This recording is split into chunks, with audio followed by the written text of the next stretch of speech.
की, बोल बाबा भर्तृनाथ की, बोलो बाबा मोहन राम की, बाबा कुंदन दास की।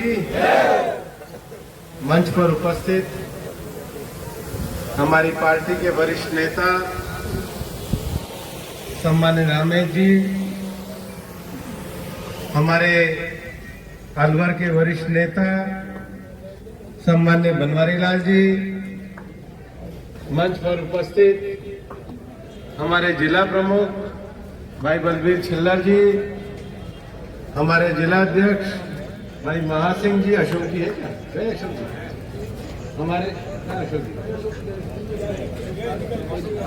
यहाँ उपस्थित हमारे सम्मान्य डाटा जी, उपस्थित सभी वरिष्ठ लोग और इतनी बड़ी संख्या में उपस्थित हमारे पूरे खैरथल किशनगढ़ के सभी मेरे बुजुर्ग नौजवान साथी, सबसे पहले तो आपको हाथ जोड़ के बहुत बहुत प्रणाम।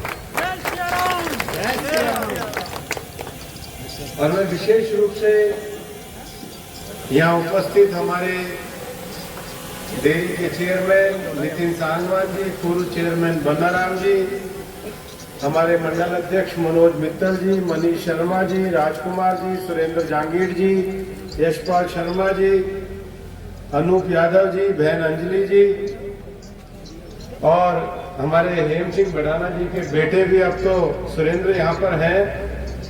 यहाँ उपस्थित सभी लोग,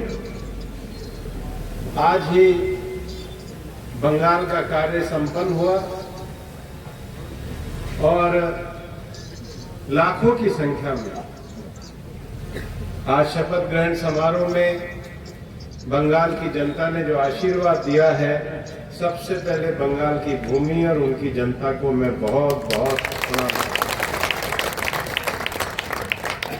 4 बजे एयरपोर्ट उतरने के बाद मैंने कार्यक्रम बनाया कि भाई सबसे पहले हमारे लोक देवता बाबा मोहन राम के जाकर के हाथ जोड़ के धन्यवाद देते हैं कि बंगाल में पहली बार आजादी के बाद चुनाव हुआ जिसमें चुनाव के दौरान एक भी आदमी की जान नहीं। और ये सरकार का और प्रशासन का तो संकल्प था ही, लेकिन ये ऊपर वाले की कृपा भी थी। और इसलिए जब मैं जा रहा था तो आज खाटू श्याम जी का जागरण था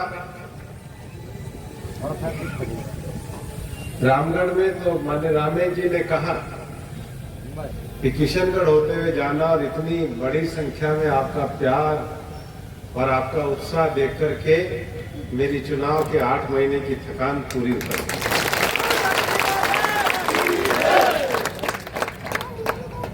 ये चुनाव अपने आप में बड़ा अद्भुत था। बंगाल के लोगों को प्रधानमंत्री नरेंद्र मोदी जी के नेतृत्व में विश्वास था। आप कल्पना करो कि 35 साल तक बंगाल में कम्युनिस्टों का शासन रहा और 15 साल तक ममता बनर्जी का शासन रहा। मैं जब बंगाल में गया तो पार्टी का तो मैं आभारी हूं कि आज पार्टी ने मुझे एक जिम्मेदारी सौंपी, लेकिन मैं सच कहूं तो इस जिम्मेदारी के पीछे एक बहुत बड़ा विश्वास था। विश्वास प्रधानमंत्री नरेंद्र मोदी जी का, विश्वास हमारे देश के गृह मंत्री अमित शाह जी का, लेकिन मैं सच कहूं तो पिछले 10 साल में हमारे 322 कार्यकर्ताओं को हत्या की गई, उनके परिवार का विश्वास। एक ऐसा वातावरण था, लोग झंडे नहीं लगा सकते थे, लोग नारे नहीं लगा सकते थे। किसी पार्टी के लिए इतना बड़ा बलिदान देने वाले जहां कार्यकर्ताओं का समूह, मैं देख करके आश्चर्यचकित था। ऐसे उदाहरण देखने को मिलते थे। एक बहन के पति की हत्या हुई थी, उसने संकल्प किया था जब तक भारतीय जनता पार्टी की सरकार नहीं आएगी मैं साइकिल पे जा जाके भारतीय जनता पार्टी का प्रचार करूंगा। आंखों में आंसू आ जाते थे। एक बहन के साथ सार्वजनिक रूप से जब व्यवहार किया गया, शील भंग किया गया, उसने कहा मैं सलवार सूट पहनूंगी जब तक भाजपा सरकार नहीं आएगी, साड़ी नहीं पहनूंगी। जिस परिवार में पार्टी के लिए काम करने के लिए संकल्प लिया जाता था, वहां की महिलाओं को सादी साड़ी पहुंचा दी जाती थी, या तो काम करना बंद कर दो वरना तुम्हारा ये हाल होगा। लेकिन मैं नतमस्तक हूं बंगाल के कार्यकर्ताओं जिन्होंने एक लंबा संघर्ष किया, और लंबा संघर्ष 50 साल तक किया। 50 साल, 35 साल कम्युनिस्ट शासन से लड़े और 15 साल ममता बनर्जी के सांप्रदायिक शासन से लड़े। आज जब पूरे देश में बांग्लादेश की घुसपैठ हम देखते हैं, बॉर्डर सिक्योरिटी फोर्स में हमारे हजारों जवान इस इलाके से जाते हैं, और हम ये जानते हैं कि वहां पे गौ तस्करी जो होती है उसका अंतिम मुकाम बांग्लादेश है। हाई कोर्ट ने ऑर्डर दिया, लेकिन हाई कोर्ट का ऑर्डर देने के बाद भी बंगाल की सरकार ने बॉर्डर की जमीन पर फेंसिंग लगाने की अनुमति नहीं दी। आज भारत की सुरक्षा का सबसे बड़ा काम ममता बनर्जी के जाने के बाद ये होगा कि किसी घुसपैठिए को नहीं आने दिया जाएगा और गौ तस्करी को नहीं आने दिया जाएगा। मित्रों, प्रधानमंत्री नरेंद्र मोदी जी के शासनकाल में ये भारतीय जनता पार्टी का शासन आज गंगोत्री से और गंगा सागर तक है। इस पार्टी के लिए एक सौभाग्य का विषय है कि जहां उत्तराखंड में गंगा जी निकलती है, जहां उत्तर प्रदेश में गंगा जी का विशाल स्वरूप आता है, जहां पर बिहार में गंगा जी अपने उत्कर्ष स्वरूप में आती है, झारखंड से होती हुई बंगाल में जाती है, मुझे सभी राज्यों में पार्टी के लिए काम करने का अवसर प्राप्त हुआ है। आप ये मान के चलो 12वीं और 13वीं शताब्दी में इस देश में जब मुगलों का शासन था तो हरिनाम संकीर्तन का जो है संकल्प है, चैतन्य महाप्रभु ने